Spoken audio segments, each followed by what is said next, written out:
ओम भगवते वासुदेवाय नमः। भागवत गीता में ग्रंथों में भगवान श्री कृष्ण का परिचय एक योगी के रूप में मिलता है। महाभारत का प्रसंग है। धर्मात्मा पांडव कौरव के षड्यंत्र से धूत में इंद्रप्रहस्त हार गए।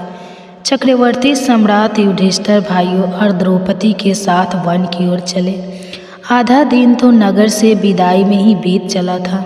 वन में प्रवेश के साथ ही घना अंधेरा छा गया। जिस जलाशय की ओर जाना था अभी काफ़ी दूर था। अंधेरे में वे अंदाज से धीरे धीरे बढ़ते ही जा रहे थे। इतने में मशाल लिए एक भयंकर व्यक्ति मिला। युधिष्ठिर ने उससे पूछा, भाई जलाशय कितनी दूर है? मैं युधिष्ठिर और मेरे भाई भीम, अर्जुन, नकुल, सहदेव तथा द्रौपदी यहाँ वनवास के लिए आए हुए हैं। वह था किरमी राक्षस। उसने कहा, ओ मेरे भाई बकासुर का हत्यारा भीम, मैं कब से तुम्हें ढूंढ रहा था। आज मिले हो। अब मैं तुम्हें मारकर अपने भाई का बदला लूँगा। मशाल रखकर उसने एक वृक्ष उखाड़ा और भीम पर टूट पड़ा। भीम भी कौरव के छल प्रसन्न से जला भुना था, क्रोध में उबल रहा था। उसने कर्मिर को मिसलकर मार डाला। उसी की मशाल लेकर पांडव आगे बढ़े। जलाशय के किनारे पहुँचे और रात भर में ही एक झोपड़ी तैयार कर ली। जब सब व्यवस्थित हो गए तो युधिष्ठिर लगे रोने। वह कहने लगे कि मैं ही सबके दुख का कारण हूँ। न मैं जुआ खेलता न ये विपत्ति आती। अर्जुन ने उन्हें ढाढ़स बढ़ाते हुए कहा, भैया आप शोक ना करें, श्री कृष्ण हमारे साथ हैं।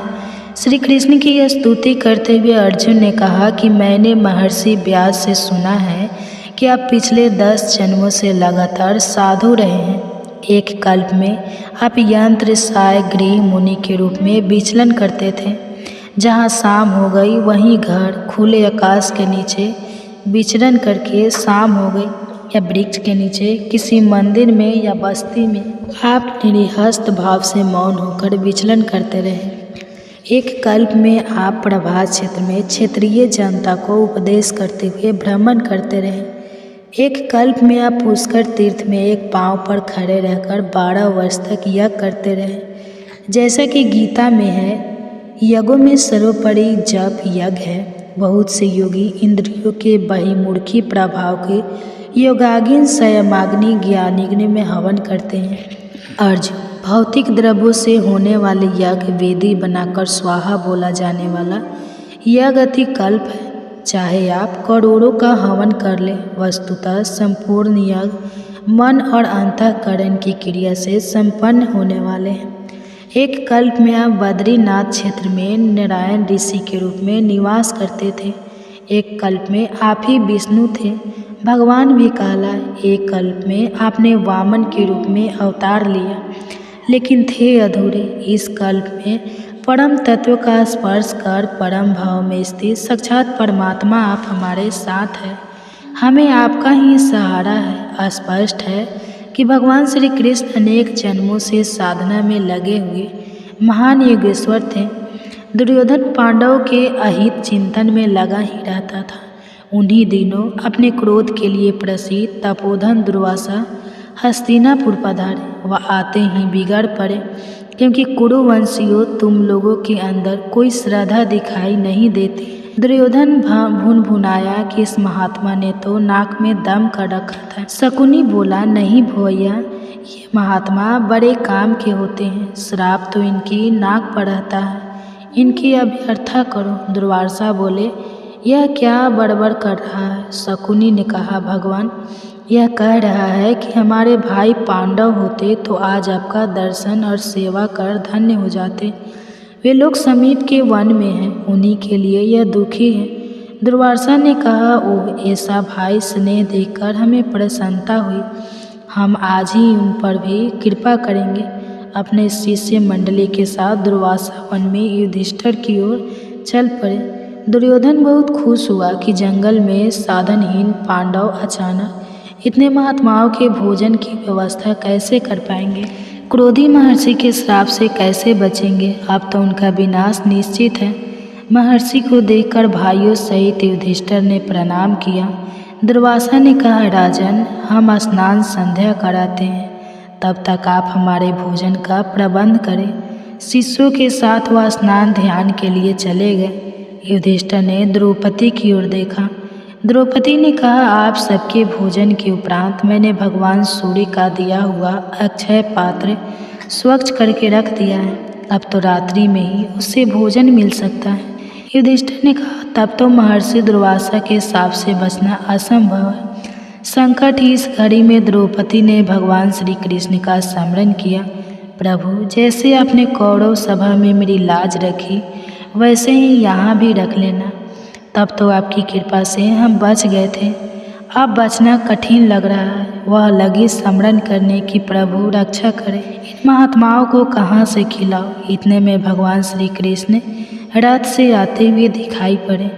वह आते ही बोले, द्रौपदी, बड़े जोर की भूख लगी है, तुम्हारे अक्षय पात्र में कुछ हो तो खिलाओ। द्रौपदी ने कहा, भगवान, अब आप ही लगे हम सबका उपहास करने। अक्षय पात्र तो मैंने स्वच्छ करके रख दिया है, अब उससे भोजन कैसे मिलेगा। भगवान ने कहा, अक्षय पात्र लाओ, देखते हैं। उन्होंने देखा, कोने में एक चावल पड़ा रह गया था। भगवान ने कहा, इतना बहुत है द्रौपदी, इससे तो सारी सृष्टि तृप्त हो जाएगी।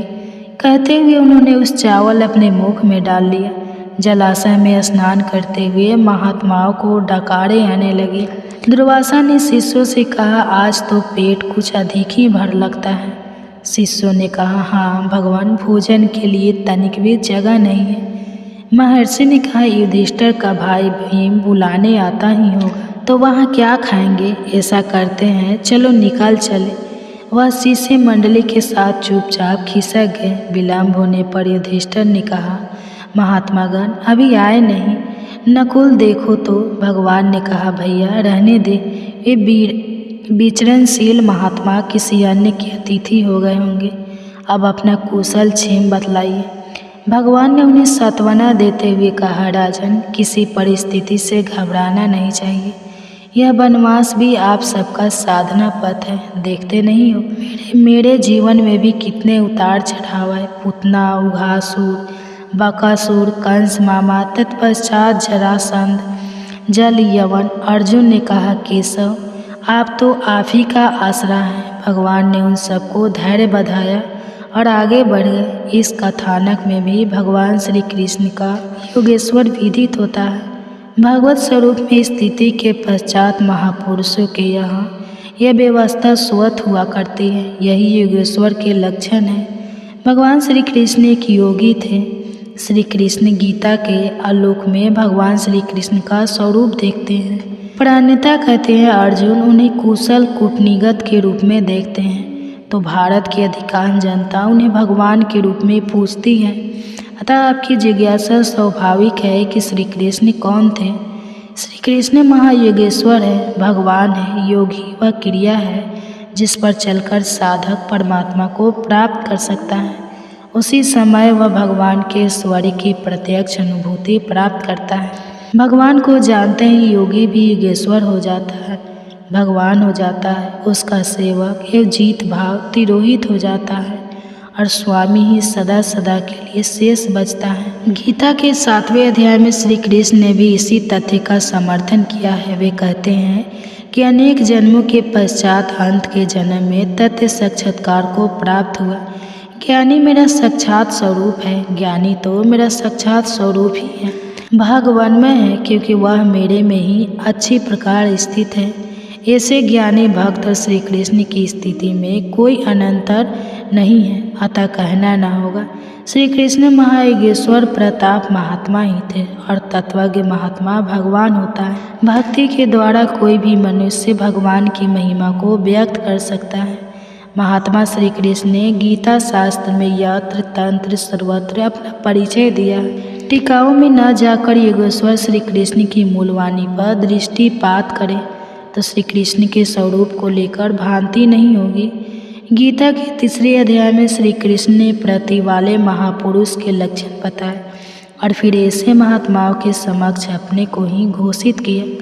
वे कहते हैं, जो पुरुष मेरे द्वारा निर्धारित किए हुए कर्म को नहीं करता, श्री कृष्ण केवल आराधना को ही कर्म मानते हैं, वह पापायु पुरुष व्यर्थ जीता है, किंतु जो पुरुष आत्मा में ही तृप्त तथा संतुष्ट है उसके लिए कर्म की अर्थात आराधना की आवश्यकता नहीं है।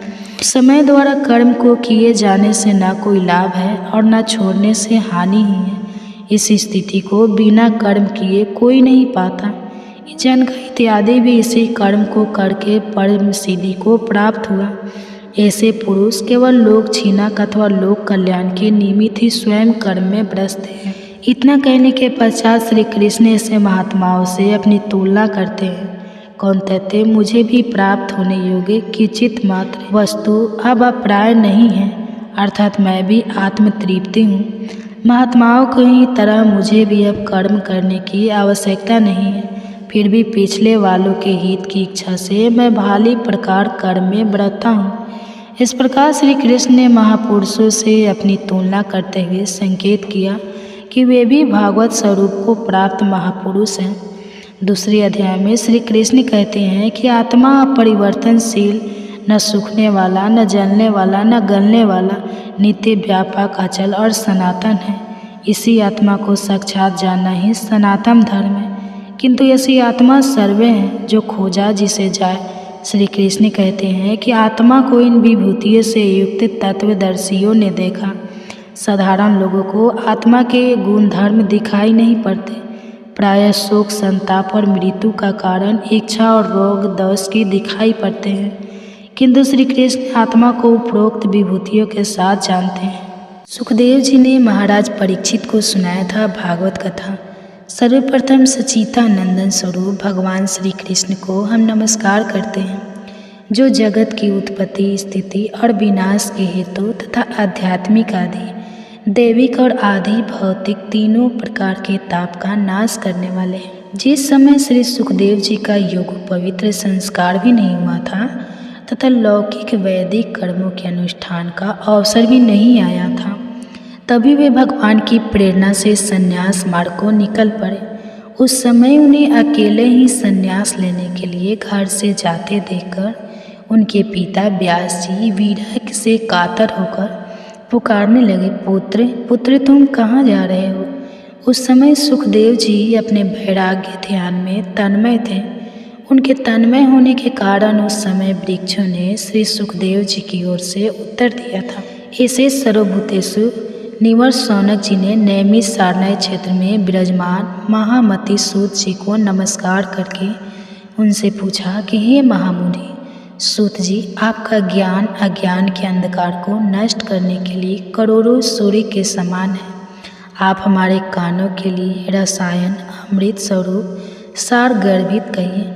भक्ति, ज्ञान और वैराग्य से प्राप्त होने वाले महान विवेक की बुद्धि किस प्रकार होती है तथा वैष्णव लोग किस तरह इस महामोह से अपना पीछा छुड़ाते हैं। इस घोर कली काल में जीव प्रायः आसुरी स्वभाव के हो गए हैं। विविध कलेश से आक्रांत इन जीवों को शुद्ध अर्थात दैवीय शक्ति संपन्न बनाने का सर्वश्रेष्ठ उपाय क्या है। हे महामुनि सूत जी, आप हमें कोई ऐसा स्वास्थ्य साधन बताइए जो सबसे अधिक कल्याणकारी तथा पवित्र करने वालों में भी पवित्र हो तथा जो भगवान श्री कृष्ण की प्राप्ति करा दे।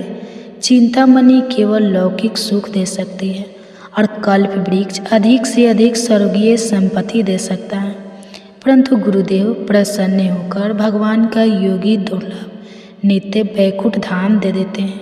सूत जी ने कहा, शौनक जी, तुम्हारे हृदय में भगवान का प्रेम है, इसलिए मैं विचार कर तुम्हें संपूर्ण सिद्धांतों का निष्कर्ष सुनाता हूँ, जो जन्म मृत्यु के भय का नाश कर देता है, जो भक्ति के प्रभाव को बढ़ाता है और भगवान श्री कृष्ण की प्रसन्नता का प्रधान कारण है। मैं तुम्हें वह साधन बतलाता हूँ, उसे सावधान होकर सुनो। श्री सुखदेव मुनि ने कलयुग में जीवों के काल रूपी सर्प के मुख का प्राप्त होने के त्रास का अंत्यातिक नाश करने के लिए श्रीमद् भागवत शास्त्र का प्रधान चुन किया। मन की शुद्धि के लिए इससे बढ़कर कोई साधन नहीं है। जब मनुष्य के जन्म जन्मांतर का पुण्य उदय होता है, तभी उसे इस भागवत शास्त्र की प्राप्ति होती है। सुखदेव मुनि राजा परीक्षित को यह कथा सुनाने के लिए सभा में विराजमान हुए। तब देवता लोग उनके पास अमृत का कलश लेकर आए। देवता अपना काम बनाने में बड़े कुशल होते हैं। अतः यहाँ अभी सबने सुखदेव मुनि को नमस्कार करके कहा, आप यह अमृत लेकर बदले में हमें कथा अमृत का दान दीजिए। कहा, आप यह अमृत लेकर बदले में हमें कथा अमृत का दान दीजिए।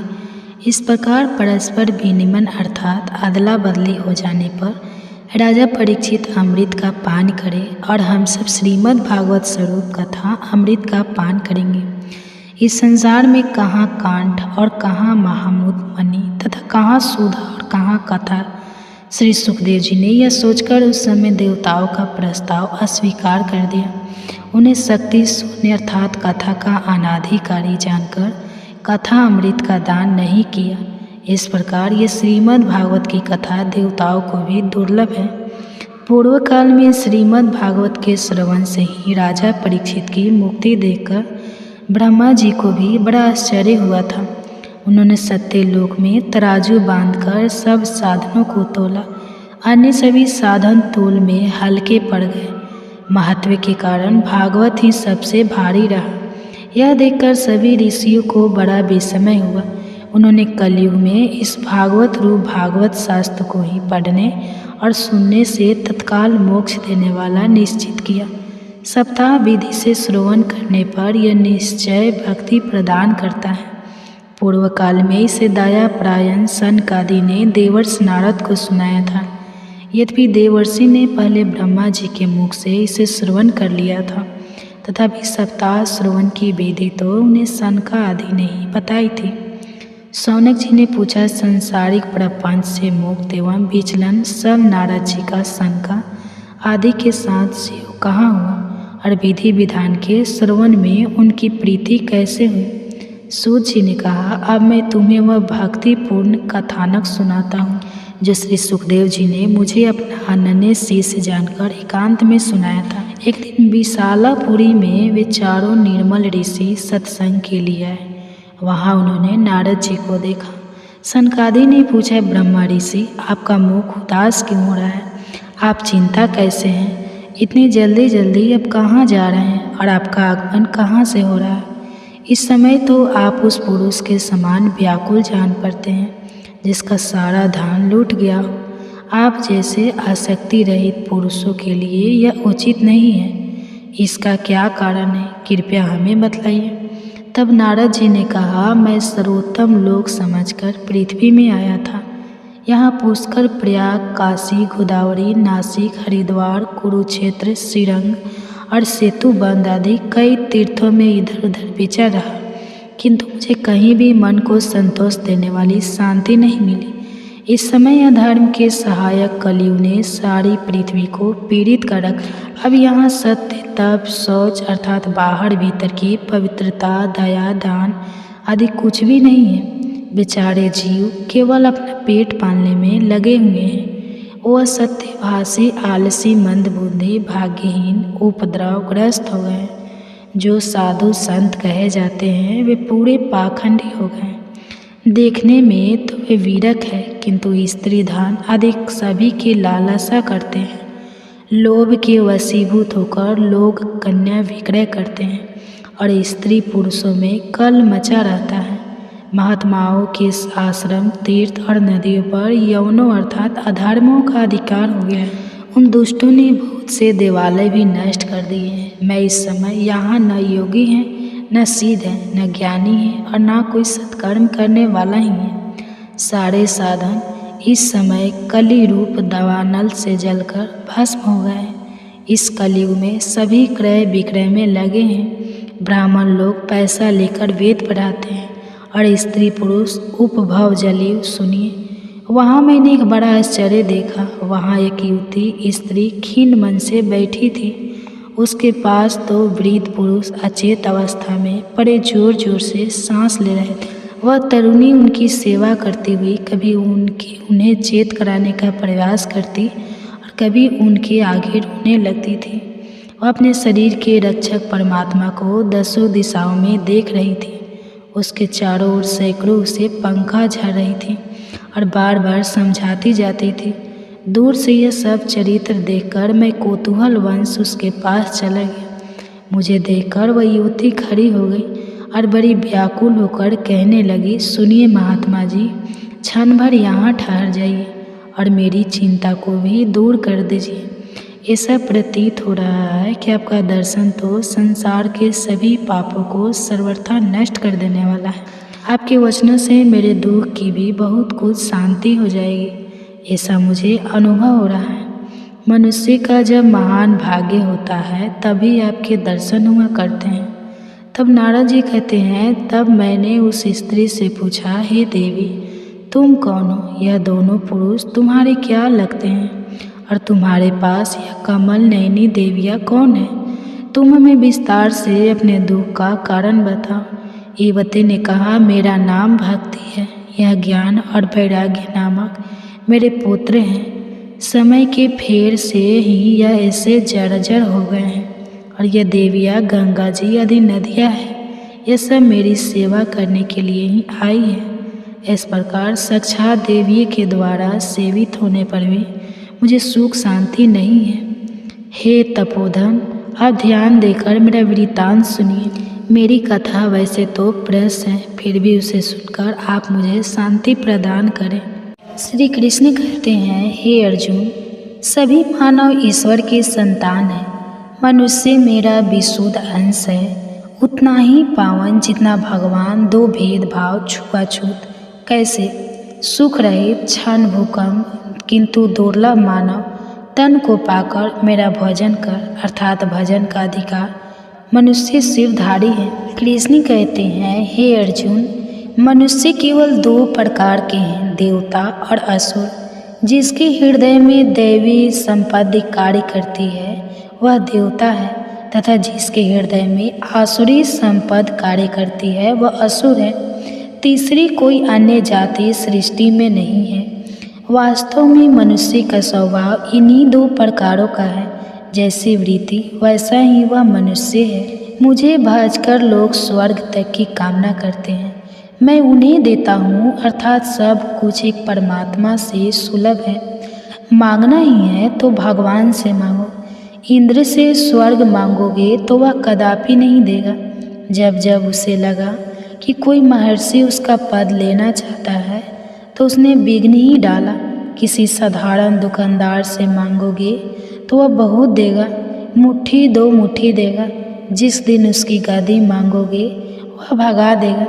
लेकिन भगवान देते हैं तो अपनी भगवता ही दे देते हैं, फिर कुछ मांगने की आवश्यकता ही न रह जाती है। संपूर्ण पापियों से अधिक पाप करने वाला भी ज्ञान रूपी नौका द्वारा निसंदेह पार हो जाएगा। अतः भूल जाए कि हम पापी हैं, एकमात्र गीता के अनुसार साधना आरंभ भर कर दे।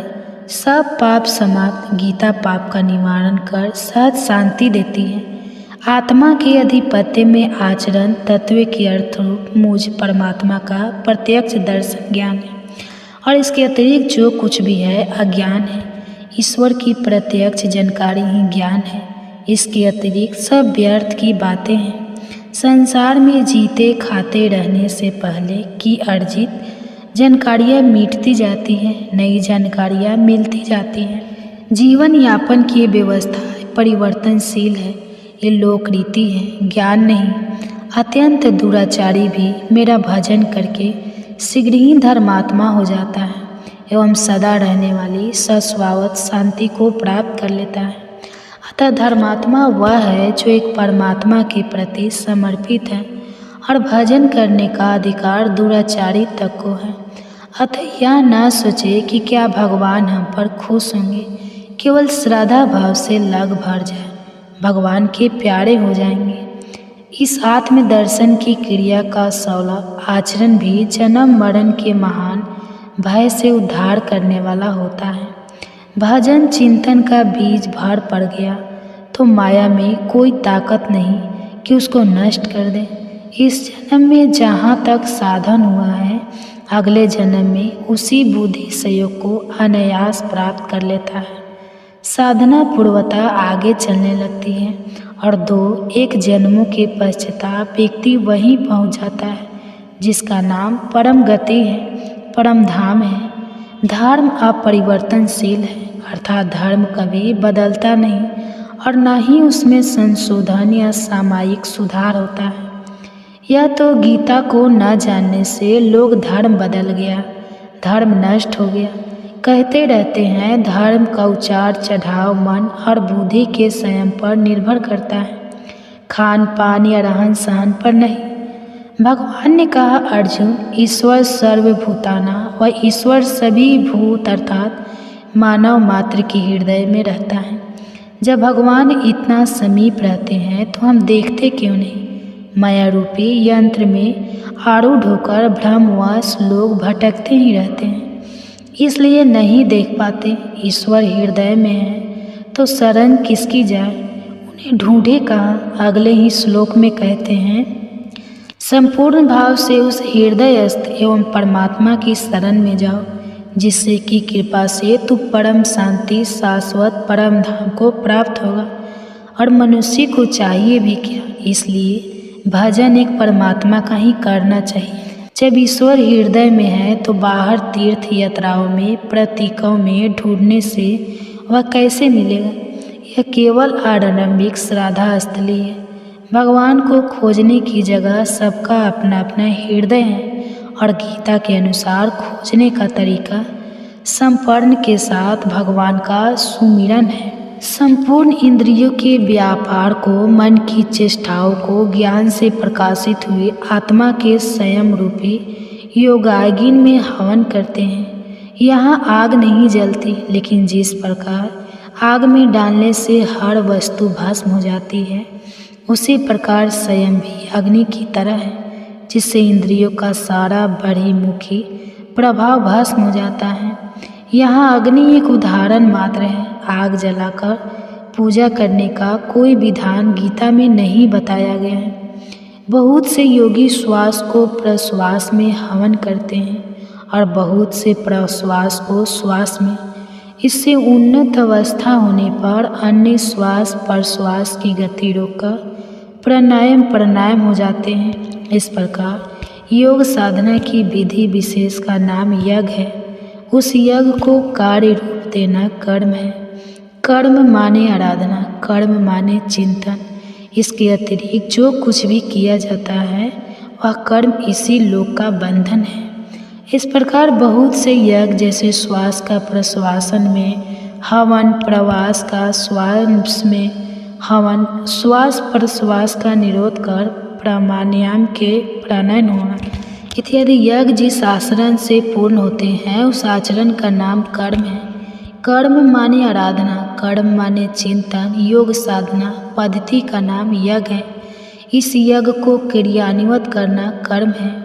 विक्रम का अर्थ विकल्प शून्य कर्म है। प्राप्ति के पश्चात महापुरुषों के कर्म विकल्प शून्य होते हैं। आत्मस्थित, आत्मतृप्त, आत्मकाम महापुरुषों के न तो कर्म करने से कोई लाभ है और न छोड़ने से कोई हानि ही है, फिर भी वे पीछे वालों के हित के लिए कर्म करते हैं। ऐसा कर्म विकल्प शून्य है, विशुद्ध है और यही कर्म विकर्म कहलाता है। यज्ञ न करने वालों को दोबारा मनुष्य शरीर भी नहीं मिलता, अर्थात यज्ञ करने का अधिकार उन सबको है जिन्हें मनुष्य शरीर मिला है। अब दुनिया में आप चाहे जहाँ जन्मे हो, गीतोक्त साधनात्मक यज्ञ करने का अधिकार आप सबको भली प्रकार है। इसलिए आज से अभी से गीता में बताई हुई विधि से यज्ञ साधना कर सकते हैं, जिसका परिणाम है अमृत का भोजन। सनातन ब्रह्म में स्थिति का मिलना है। अनन्य भक्ति के द्वारा मैं प्रत्यक्ष देखने, जानने तथा प्रवेश के लिए भी सुलभ हूँ, अर्थात भगवान को देखा जा सकता है। यह कोई अंधविश्वास नहीं है। भगवान को देखने वाले सदैव रहे हैं। इस अविनाशी आत्मा को कोई विरला महापुरुष ही आश्चर्य की तरह देखता है, आश्चर्य की तरह उपदेश करता है और कोई विरला ही से आश्चर्य की तरह सुनता है, अर्थात यह प्रत्यक्ष दर्शन है। गीतोक्त साधन करें, स्वाध्याय करें तो आप और सबके लिए यह दर्शन सुलभ है। यह आत्मा सर्वव्यापक, अचल, स्थिर रहने वाला और सनातन है। आत्मा ही सत्य है। यदि उस सनातन के प्रति हम श्रद्धावान नहीं हैं तो अभी हम सनातन धर्मी नहीं हैं। सनातन धर्म के लिए यदि विकल्प है तो प्रत्याशी अवश्य है। ब्रह्मा और उसमें निर्मित सृष्टि, देवता और दानव दुखों की खानी, क्षण भंगुर और नश्वर है। इनमें से कहीं पूजा करना आरंभ की तो आप नश्वर की पूजा कर रहे हैं। अतः पूजा एक परमात्मा की करनी चाहिए। कामनाओं से जिनकी बुद्धि आक्रांत है, ऐसे मंद बुद्धि की परमात्मा के अतिरिक्त अन्य देवताओं की पूजा करते हैं। देवताओं को पूजने वाला मेरे ही पूजा करता है, किंतु वह पूजन अविधि पूर्वक है, इसलिए नष्ट हो जाता है। अपनी समझ से तो आदमी सर्वशक्तिमान को ही ढूंढ रहा है, उसे विधि नहीं मालूम है, अविधि पूर्वक है, इसलिए उसका पूजन व्यर्थ चला जाता है, वह नष्ट हो जाता है। भगवान ने कहा, अर्जुन, यह पुरुष श्रद्धामय है। ऐसा कोई पुरुष नहीं है जिसमें श्रद्धा न हो। यही कारण है कि शास्त्र विधि को त्याग कर भजने वाले सात्विकी श्रद्धा वाले देवताओं को, राजस पुरुष यक्ष राक्षसों को और तामस पुरुष भूत प्रेतों को पूजते हैं, किंतु वे शारीरिक रूप से स्थित भूत समुदाय और अंतर्यामी रूप में स्थित मुझ परमात्मा को क्रीस करने वाले हैं। उनको तू असुर जान, अर्थात देवताओं को पूजने वाले भी असुरी वृत्ति के अंतर्गत हैं। इन सबको असुर ही समझो। अ माने नहीं, सुर माने देव, अर्थात वे परम देव परमात्मा के देवत्व से वर्णित हैं। उन्हें परमात्मा के विपरीत दिशा वाला समझो। इतना ही आशय है। असुर का मतलब यह नहीं कि लंबे लंबे दांतों या बड़ी सींगों वाले कोई विचित्र जीव होते होंगे जो यज्ञ की नियत विधि छोड़ कल्पित विधियों से यजन करते हैं। वे ही क्रूर कर्मी, पापाचारी तथा मनुष्य के अधर्म हैं। अन्य कोई अधम नहीं है, साधना है नहीं, और कहते हैं कि यही साधना है। ऐसे दंभाचारी ही अधम है। गीता प्रत्यक्षदर्शी महापुरुष इस पद को अविनाशी कहते हैं। वितराग महात्मा जिसमें प्रवेश के लिए यत्नशील रहते हैं, जिसे चाहने वाले ब्रह्मचर्य आदि कठोर व्रतों का पालन करते हैं, वह पद मैं तुझे संक्षेप से कहूँगा। इंद्रियों के संपूर्ण दरवाजों को संयमित कर, मन को हृदय देश में स्थिर कर, योग विधि से अंतःकरण के व्यापार को निरुद्ध कर, जो पुरुष जो अक्षय ब्रह्मा का परिचायक है, इसका जप तथा मुझ एक परमात्मा का ध्यान करते हुए दोहाध्यास का त्याग कर जाता है, वह परम गति को प्राप्त हो जाता है। यदि शरीर त्याग का अर्थ देहांत होता तो परम गति कौन प्राप्त करता? जब तक गुण है, संस्कार है, एक शरीर के बाद दूसरा मिलता है। मन के निरोध के साथ ही शरीरों का त्याग इसी जीवन में प्राप्त होता है। गीता का प्रथम प्रश्न धर्म है। अर्जुन, कुल धर्म, जाति धर्म इत्यादि के विनाश की आशंका से व्यर्थित था, किंतु भगवान ने समाधान करते हुए कहा, अर्जुन, अस्त वस्तु का अस्तित्व नहीं है और सत का तीनों कालों में अभाव नहीं है। परमात्मा ही स्वस्वाद परम सत्य, अजर, अमर, अपरिवर्तनशील और सनातन पुरुष है, किंतु वह परमात्मा अचिंत्य है, चित्त की तरंगों से परे हैं। चित्त का निरोध करके उस सनातन परमात्मा को पाने की विधि विशेष का नाम यज्ञ है। उस यज्ञ को कार्य रूप देना कर्म है और इस कर्म का आचरण ही धर्म है। आपका दायित्व है धार्मिक उथल पुथल को छोड़ एकमात्र मेरी शरण हो जा, अर्थात एक भगवान के प्रति पूर्ण समर्पण धर्म का मूल है। उस प्रभु को पाने की नियत विधि का आचरण ही धर्माचर है, और जो उसे करता है वह अत्यंत पापी भी शीघ्र धर्मात्मा हो जाता है। गीता इस अध्याय, इस धर्ममय अमृत का जैसे जैसे कहा गया, ठीक वैसा ही श्रद्धा से युक्त और मेरे परायण होकर जो आचरण करता है, वह भक्तों में भी अति उत्तम भक्त मुझे मान्य है। स्पष्ट हुआ कि पूरी की पूरी गीता धर्ममय अमृत है। अमृत तत्व आत्मा को विदित करने वाला शास्त्र है। गीता में भगवान ने कहा कि यह गोपनीय से भी अति गोपनीय शास्त्र मेरे द्वारा कहा गया। इसे जानकर तुम लोक में समृद्धि और कैवल्य ज्ञान प्राप्त कर लोगे। गीता के अतिरिक्त अन्य कोई विधि नहीं है। गीता अध्याय में कि शास्त्र में निर्दिष्ट विष्टि को त्याग कर जो अन्य अन्य विधियों से भजते हैं, उनके जीवन में न सुख है, न सीधी है, न परम गति ही है। वह इन सब से भ्रष्ट हो जाता है, अर्थात परमात्मा को पाने की अन्य कोई विधि नहीं है। इसलिए भगवान कहते हैं कि अर्जुन, तुम्हारे कर्तव्य और अकर्तव्य की व्यवस्था में यह शास्त्र ही प्रमाण है। अस्तु गीता प्रभु के श्रीमुख की वाणी और मानव का आदि धर्मास्त्र है। इस अविनाशी ब्रह्मा का, अमृत का, शाश्वत धर्म का और अखंड एकरस आनंद का मैं ही आश्रय हूँ, अर्थात परमात्मा स्थित सद्गुरु ही इन सबका आश्रय है। गीता के अनुसार आयु, बुद्धि, बल, आरोग्य, सुख और प्रीति को बढ़ाने वाला, रसिक, चिकना और स्थिर रहने वाला, स्वभाव से प्रिय लगने वाला भोज्य पदार्थ सात्विक पुरुष को प्रिय होता है। कड़वे, खट्टे, अधिक नमकीन, अत्यंत गर्म, तीखे, रूखे, अहंकार, दुख, चिंता तथा रोगों से उत्पन्न करने वाले आहार राजसी पुरुष को प्रिय होते हैं। देर का बना हुआ रस रहित, अर्थात शरीर को जिन रसों की आवश्यकता है उनसे रहित, दुर्गंधयुक्त, बासी, उच्छिष्ट अर्थात झूठा और अपवित्र भोजन तामसी पुरुष को प्रिय होता है। अतः भोजन के लिए कहीं किसी खाद्य पदार्थ को उचित अनुचित कहने की आवश्यकता नहीं है। जलवायु, परिवेश तथा देश काल के अनुसार जो भोजन उपलब्ध हो, स्वभाव को प्रिय तथा जीवन शक्ति प्रदान करने वाला हो, वही उचित है। वस्तु सात्विकी, राजसी या तामसी नहीं होती, उसका प्रयोग सात्विकी, राजसी अथवा तामसी होता है। साधन परायण पुरुष के लिए गीता का निर्देश है कि उचित आहार, आवश्यक शारीरिक परिश्रम, कर्म अर्थात नियत कर्म रचना में भरपूर समय देना, यथोचित शयन एवं जागरण आवश्यक है। महापुरुषों के भोजन की व्यवस्था भगवान स्वयं निश्चित करते हैं। माघ का महीना सबसे पहले माध का महीना था, जो बाद में माघ शब्द हो गया। माध शब्द का संबंध भगवान श्री कृष्ण के एक स्वरूप माधव से है। इस महीने को अत्यंत ही पवित्र महीना माना जाता है। माघ महीने में संगम पर कल्पवास किया जाता है, जिससे भक्तों के शरीर और आत्मा का नवीनीकरण हो जाता है।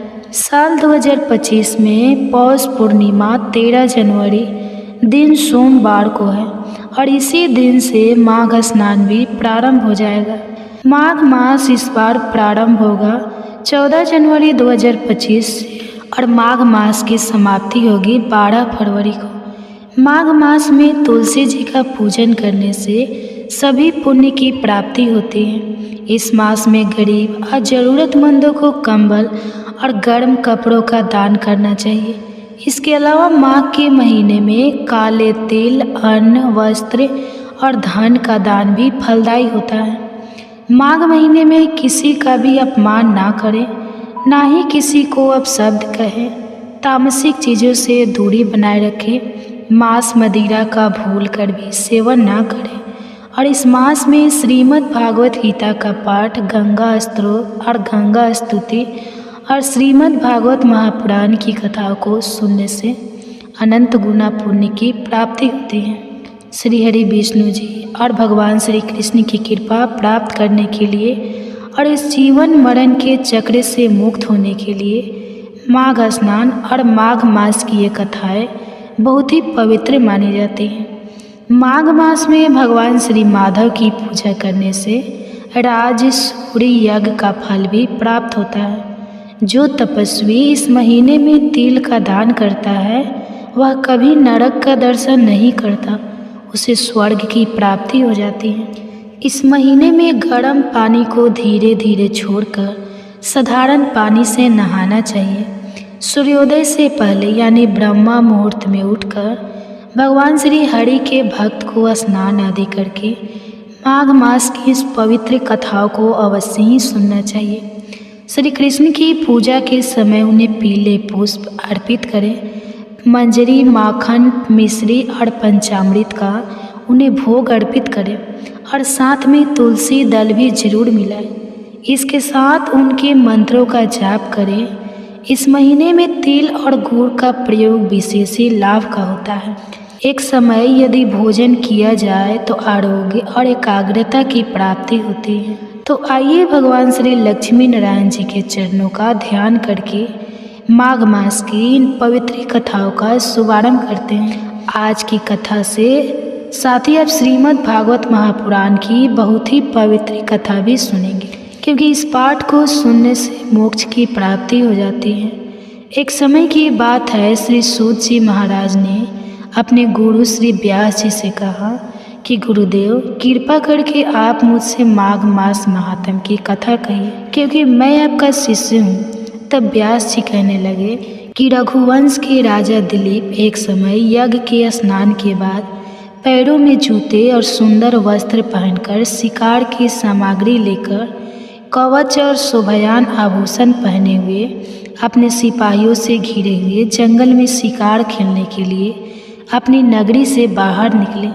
उनके सिपाही जंगल में शिकार के लिए मृग, व्याघ्र, सिंह आदि जंतुओं की तलाश में इधर उधर फिरने लगे।